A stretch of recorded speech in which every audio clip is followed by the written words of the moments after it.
একবার জীবনে নবীর স্ত্রীরা 9 জনে নবীজির কাছে বলছে, আমাদের খাদ্য খাবারের একটু কষ্ট হয়, আপনি যে অতিরিক্ত যুদ্ধের যে সম্পদ পান সেখান থেকে আমগো বরাদ্দ মাঝে মধ্যে গনিমতের মাল পাইলে একটু বাড়াইয়া দিলে হয় না।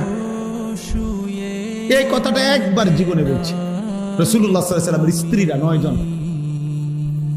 আল্লাহর নবী সাল্লাল্লাহু আলাইহি ওয়াসাল্লাম সেদিন এশার নামাজ পড়ে আর ঘরে যায় নাই। মনটা কষ্ট পাইছে, হায় আমার বিবিরা দুনিয়া চাইলো, আমার ঘরে থাইকা আমার বিবি হইয়া ওরা দুনিয়া চাইলো।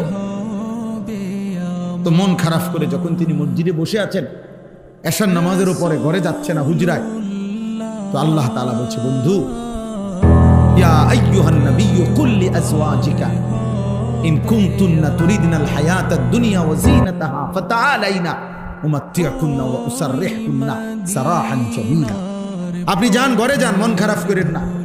আপনার বিবিদেরকে গিয়ে বলেন, হে বিবিরা, যদি তোমরা দুনিয়া চাও, সম্পদ চাও, তো যা লাগবে, যা কিছু ফার্নিচার, আসবাব, গহনা, কসমেটিক্স যা লাগবে বলো, আমি সব তোমাদেরকে দিয়ে দেব, এক শর্তে, শুধু আমি রাসূলের স্ত্রী এটা ছেড়ে দিতে হবে। বুঝেন নাই? মুহাম্মদের স্ত্রী থাকতে পারবা না, আমার থেকে তালাক নিয়ে নিতে হবে, এরপরে যা বলো সব দেব, সব দেব। ওয়া ইন কুনতুন্না তুরিদিনাল্লাহ ওয়া রাসূলা ওয়াদ দারাল আখিরা ফাইন্নাল্লাহা আ'আদ্দা লিল মুহসিনাতি মিনকুন্না আজরান আযীমা। আর যদি আল্লাহকে চাও, রাসূলকে চাও, আখিরাতকে চাও, তো এখন নিয়মিত নেক আমল করতে হবে, মুহসিনাত হইতে হবে, মানে নেককার নারী হইতে হবে। তাহলে আমি আল্লাহ ওয়াদা দিলাম, সর্বশ্রেষ্ঠ বিনিময় জান্নাত দিয়ে দেব। সিদ্ধান্ত নাও, দুনিয়া চাইলে রাসূল ছেড়ে দাও, আল্লাহ রাসূল আখিরাত চাইলে দুনিয়া ছেড়ে। আল্লাহ নবী সাল্লাল্লাহু আলাইহি ওয়াসাল্লাম আম্মা জান আয়েশা রাদিয়াল্লাহু তাআলা আনহাকে বলছে, ঘরে আয়েশা নবীর স্ত্রী আয়েশাকে, আয়েশা শোনো, তোমাদের দাবি দেওয়ার ক্ষেত্রে আল্লাহর পক্ষ থেকে এখন আয়াত নাজিল হয়েছে, আমি শুনাইতেছি। তবে ভূমিকা বলছে নবী একটা, যে আয়াতটা বলার আগে আগে শোনো, তৎক্ষণাৎ জবাব দিও না।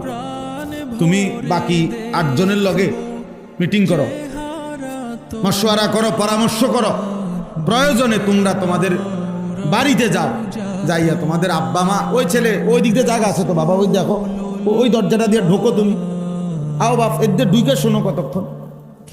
তো দেখেন নবীজি ভূমিকা কয় যে তোমাকে আব্বা মার লগে দরকার হলে গিয়ে কি করো, বুঝ কইরো, পরামর্শ কইরো, তোমরা মিটিং করো। তো এরপর উত্তর দিলে চলবে, নগদ উত্তর দিও না। আয়েশা রাদিয়াল্লাহু তাআলা আনহা বুঝছে ঘটনা ভালো না, উনি আর বুঝুন তো, যা বুঝার বুঝাই লাইছে যে লক্ষণ ভালো না, যে এমনি বুঝাইতে আছে।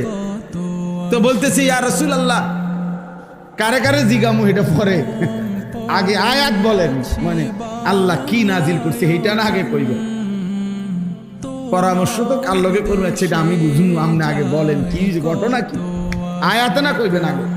তো নবীজি বলছে, আল্লাহ এই আয়াত নাজিল করছে, দুনিয়া চাইলে নাও, রাসূলকে ছেড়ে দাও, আখিরাত চাইলে আল্লাহকে চাইলে, রাসূলকে চাইলে অপেক্ষা করো, আখিরাত মিলবে, আজরে আজিম মিলবে, জান্নাত মিলবে। আম্মা জান আয়েশা রাদিয়াল্লাহু তাআলা আনহা বলেন, আল্লাহর কসম ইয়া রাসূলুল্লাহ, কাউকে জিজ্ঞেস করতে হবে না, বাকিদের লগো পরামর্শের দরকার নাই, মা বাবার পরামর্শ দরকার নাই। যদি আপনাকে হারাইতে হয়, দুনিয়া যদি আমি 100বারও পাই, আমি এমন দুনিয়া চাই, আপনাকে হারিয়ে, আপনার মতো স্বামীকে হারিয়ে এই দুনিয়া আমি 100বার দিলেও নেব।